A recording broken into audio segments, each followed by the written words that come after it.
guys, I'm Abby and this is All Booked Up. This time I've got Sadie by Courtney Summers. This book is one of my favorites. It's actually told in this really interesting narrative fashion where it starts with a radio show host. He gets a phone call from a grandmother saying that her granddaughter has just up and ran away. The radio show host is kind of confused because, teenage girls run away all the time. He doesn't necessarily see a story in it.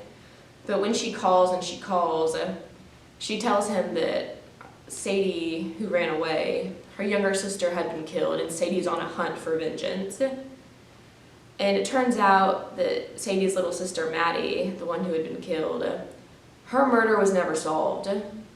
And for years, Sadie's been trying to uncover who killed her.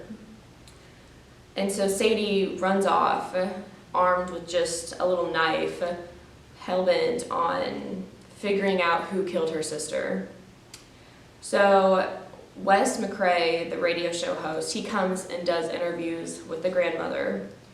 And it's really cool because the way the book is written, it's in a script format where you have his words and then hers and his response. But then it also varies to the next chapter as a point of view from Sadie herself. So you see him following Sadie's footsteps by talking to the grandmother, then he talks to the police, and he interviews people in the town who might have saw her.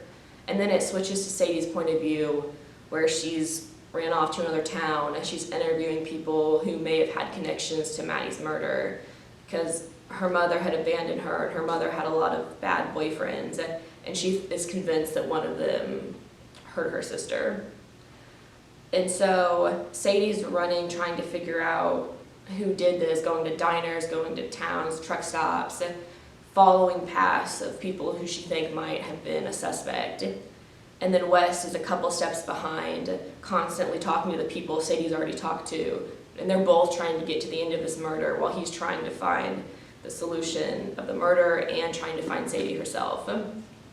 So it's this really deep dive into this murder story. It's just really written really interestingly. And if you get really interested into it, the author, which I think is super cool, she made a podcast where you can hear the voices of West and the grandmother and Sadie, and you could almost hear it on audiobook, and it just makes it eerily real. I just adored it. So highly recommend Sadie by Courtney Summers.